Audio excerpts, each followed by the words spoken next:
um ensino à distância ou um ensino remoto. O Paulo quer-nos falar alguma coisa sobre isso? Melhor do que isto dificilmente teria acontecido.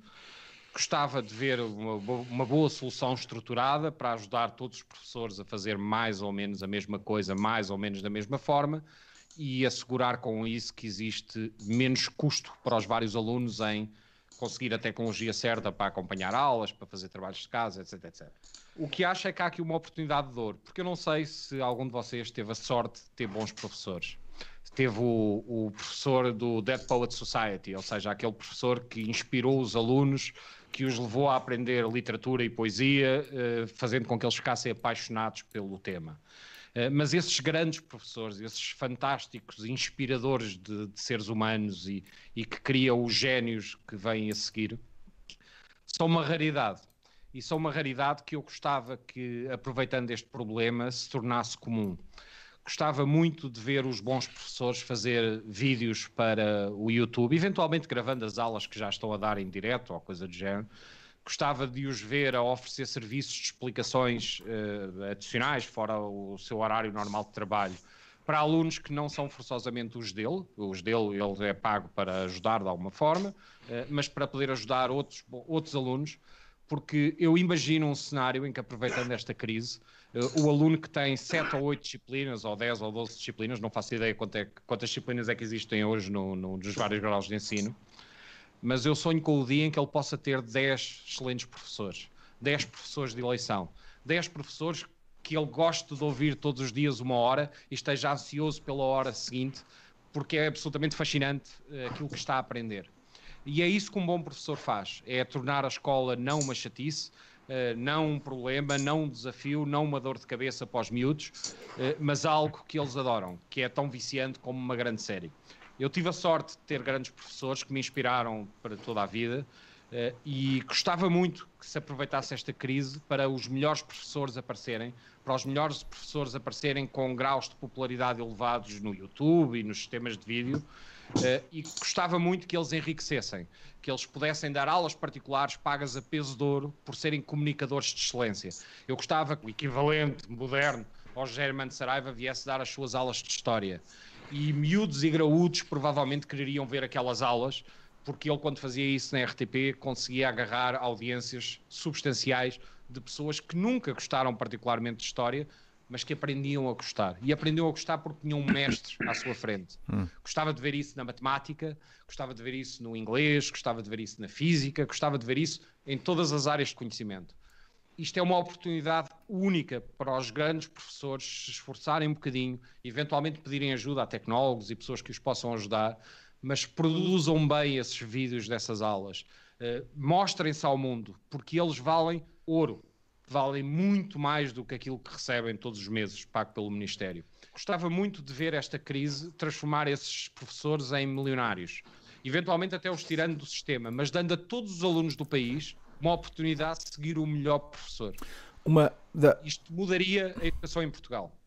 Uma das coisas que, por acaso, do stream, acho que foi desta semana, tivemos a falar com o Diogo Gomes, que ele é professor da Universidade de Aveiro, e curiosamente, como teve de ir para casa de quarentena, começou a ensinar Python no Twitch.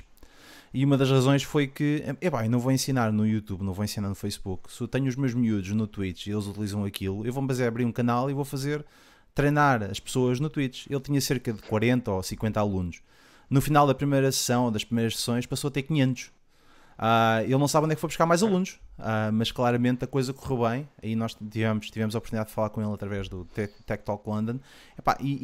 Mas foi uma experiência diferente porque foi de facto alguém, um professor que queria ensinar e foi de encontro a onde estão as pessoas que ele tem de ensinar. Aniceto, achas que isto, quer dizer, nós temos hoje em dia as redes do Patreon para pagar às pessoas que fazem stream ou fazem outro tipo de serviços, temos as redes do Twitch, temos o Scott Travis no Fortnite a fazer concertos para 12 milhões de pessoas. Achas que isto vai ser o... Eu disse palavrões imensos quando li essa notícia, sabes? Eu disse tanta hora desperdiçada, tanto gigabyte desperdiçado, mas duas coisas a respeito da oportunidade do Bruno. O Agostinho E a Silva dizia algo que me tem ocorrido imensas vezes durante esta crise, que é as pessoas deviam bater à porta das universidades e fazer perguntas. Não deviam ser sujeitas a cargas curriculares estudadas, medidas, ali em pacotes. A pessoa tinha uma dúvida, ia lá e pedia para falar com alguém. E é exatamente isso que neste momento, essa oportunidade está a surgir. A tal oportunidade de tu te criares uma espécie de centro de conhecimento ou de uma cooperativa de conhecimento, de conhecedores, que possa aliar uma boa comunicação ao ensino. E isso, quando alguém diz a criancinha vai ficar atrasada 2 períodos letivos, bullshit. O miúdo motivado aprende numa semana aquilo que no modelo tradicional é capaz de levar 6 meses a aprender. E todos nós 4 somos testemunhas disso nas mais variadas áreas, seja nas boas áreas, seja nas más áreas. E ainda hoje, evidentemente, eu não sou um expert em determinadas matérias, mas não quero morrer estúpido. E tenho-me juntado muitas vezes a coisas do iTunes University apenas à boleia. Se me apetecer saber porque é que uma quilha é bicuda em vez de redonda no bojo de um barco, eu vou querer falar com alguém que seja construtor, pode não ser, não é preciso ser um catedrático, eu não preciso de um catedrático para me explicar porque é que uma quilha tem determinado feitio, ou porque é que as vespas asiáticas estão a espalhar do país de norte para sul em vez de ser de sul para norte, que me fazia muito mais sentido. Portanto, ter a capacidade de ter uma cooperativa de ensinadores, entre aspas, de gente que tenha conhecimento e que de tempos a tempos possa fazer um live, tudo isto começa pela necessidade do problema. Os problemas também criam necessidades e essas necessidades, hoje, os professores aprenderam mais sobre teletrabalho em 2 meses do que em 20 anos a lecionar. Verdade? Portanto, aproveitemos isso.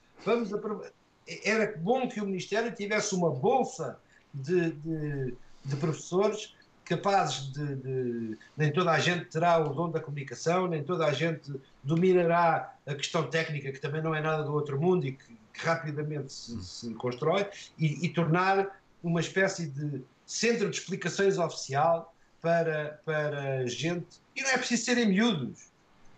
O Facebook é um excelente exemplo de zonas de interesse. Eu há dias tive umas dúvidas sobre enxertias.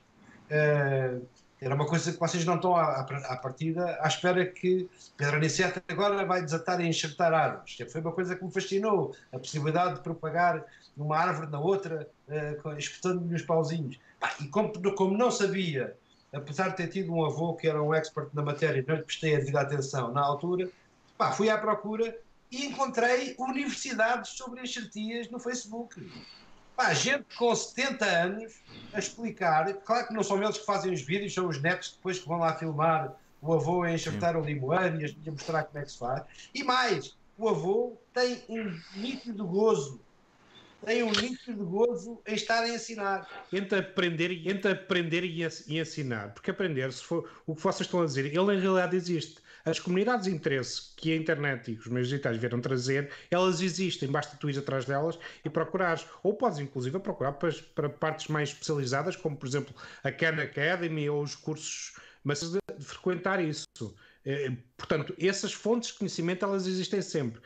Fazendo um bocado de advogado de diabo, preocupa-me, por outro lado, que é o que é um bom professor. De repente estamos a fazer apologia dos bons comunicadores, vamos ter uma TED Talk de educação para toda a gente e o que é que, se calhar isso vai prejudicar o corpo teórico de algumas disciplinas, de algumas áreas. Isso preocupa-me também.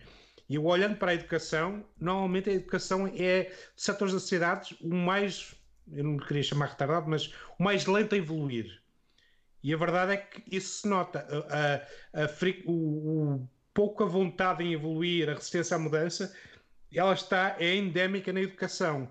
E a quantidade de professores que vai fazer resistência para que isso aconteça, mesmo percebendo das grandes vantagens que existem hoje em dia, vai levar algum tempo até se mudar. Agora, concordo com o Paulo, que é, de repente, eu não preciso ter um Ministério da Educação com uma estrutura enorme e com milhares de professores. Eu preciso ter os melhores professores e com aquele aprendo tudo. Porque na prática existe um corpo, um conjunto de conteúdo programático que tem que ser dado, e ele é dado mais para a esquerda, mais para a direita, por todos os professores. Isso é mesmo necessário com o que vemos hoje em dia. Na realidade, baseado nesse tronco comum, nós se calhar precisamos de um bom comunicador, e os outros professores se calhar são realocados para outras funções, passam a fazer atividade de suporte, de recolha de informação, para alimentar esses, se calhar, vamos imaginar, esses 500 professores que vão dar todas as áreas de ensino que pode ser feita remotamente. Ou seja, acho que é algo a pensar. No FIFA tens os MVPs, não é? Em que de vez em quando estás a jogar um jogo e sai-te assim uma carta especial e vês, ei, recimo o Ronaldo ou o Messi, uma coisa qualquer. Achas que também vai acontecer o mesmo para os professores? É pá, se uma carta especial deste professor, este agora é que é uma maravilha, agora é que me vai ensinar, ou aquele que vai estar numa bolsa de MVPs da educação. Achas que isso vai ter de acontecer? Isso parece aquele filme da tipa do Assobio, como é que é? Off District. Ai, já me lembro. Mas basicamente sai a ti que és o tribuno que vai escolher quem é que vai ser massacrado ou não, o professor. Pá, é um bocado distópico isso, assusta-me isso, né? Agora, que a ideia de que devem ser promovidos os melhores professores e dá visibilidade a isso, opá, mas não ser uma coisa estática, e se calhar há diferentes formas de ensino. Há pessoas que preferem algo mais, diferentes formas de aprendizagem. Uns que preferem esta relação de remota, outros se calhar preferem um ensino acompanhado. Creio que tem que ser distinto. Preferia sinceramente que concorressem diferentes formas de ensino, para tentar perceber quais é que eram os formatos que funcionavam, ou isolados ou de forma conjunta. Portanto, a ideia de que há uma solução e de repente é a panaceia para tudo isto assusta-me, porque eu prefiro que concorram vários modelos distintos e se tente perceber as vantagens de cada um deles, e até porque há alunos, uns são mais introvertidos, outros menos introvertidos, que têm diferentes ritmos de aprendizagem. Tudo que é uma única solução assusta-me. Paulo, se nós olharmos para o mercado da educação, quer dizer, um professor hoje em dia dá aulas na sua escolinha, se estiver muito ocupado dá aulas o dia todo e depois vai para casa para planear o trabalho para o dia seguinte ou para as semanas seguintes. Os outros que não estão com o horário completamente cheio, se calhar vão eventualmente dar explicações no centro de explicações mais perto com os alunos. Isto agora com a pandemia ensina-nos que de facto eles podem dar explicações de forma remota ou ensinar de forma remota. Acho que vai haver uma nova economia de professores que vai completar o seu salário vindo diretamente da Escola do Ministério da Educação, dando explicações à distância de forma remota, porque já toda a gente está habituada a isso e pode aceitar isso? Eu estou convencido que vai haver mudança. Não estou certo de que mudanças é que vão acontecer, mas sei que pessoas que não são hoje professores podem, inclusive, começar a sê-lo no YouTube. Ou seja, pegar num canal de YouTube, percorrer os vários currículos, fazerem isso melhor do que professores profissionais e transformarem-se em estrelas do ensino, substituindo, por exemplo, explicações particulares, etc., etc., que muitos alunos, uma percentagem significativa dos alunos têm. O que é que vai acontecer nesse cenário? O que vai acontecer nesse cenário é que o mercado dos explicadores pode valer uma fortuna. E se, assumindo que professores que dão aquelas aulas todos os anos, que se prepararam melhor eventualmente que esses, entre aspas, semi-amadores no ensino, e assumindo que esses professores têm uma vantagem competitiva, se não a aproveitarem, alguém vai aproveitar. E alguém vai aproveitar da mesma forma que alguém descobriu que era personal trainer antes desta crise e de repente começou a dar online e a fazer aulas públicas baratas e a fazer aulas privadas mais caras, sendo o verdadeiro personal trainer. E de repente descobriu que ganha mais dinheiro do que ganhava no tempo em que ia para o ginásio. E eu não sei se isso vai voltar para trás alguma vez. E no caso do ensino em particular, e o iTunes University é um bom exemplo, em que nós temos algumas das melhores universidades americanas a expor as suas aulas. Eu fiz lá o equivalente a 2 semestres quando apareceram as primeiras aulas de Objective-C na Universidade, salvo erro, de Stanford. Epá, e as aulas são excelentes, e os professores são excelentes, e são excelentes comunicadores, e todo o material, sebentas, etc, está disponível para download. Eu não estou convencido que o modelo de ensino, que já é muito antigo, que tem umas décadas, seja adequado para os dias de hoje. Eu estou convencido que nós devemos, pelo menos de 50 em 50 anos, revisitar conceitos. E estou convencido que, assim como hoje, por exemplo, o Elon Musk resolveu optar por ter os seus filhos a aprender com professores particulares, num grupo restrito de alunos, presumo eu que todos filhos de milionários, estou convencido que o mesmo pode acontecer no futuro a muito boa gente. E se isso for acessível, e atenção, feito em massa na internet tende a ser acessível, mesmo que as explicações particulares, mesmo que os extras sejam relativamente caros, ninguém tem que consumir forçosamente os extras, 2, todos os pais provavelmente quererão que os filhos tenham professores que os inspirem, tenham professores que os façam adorar as aulas, que não queiram perder o próximo episódio. E estou convencido, à semelhança do que o Pedro Aniceto disse há pouco, que vai haver miúdos a fazer 1 ano em 6 meses. Isto porque, se nós pegarmos nos melhores professores, não há piores alunos. Se o aluno estiver apaixonado por aquela matéria, por muitas limitações que ele tenha a nível de capacidade de aprender, vai ultrapassá-las certamente mais rápido do que alunos normais, medianos, com maus professores.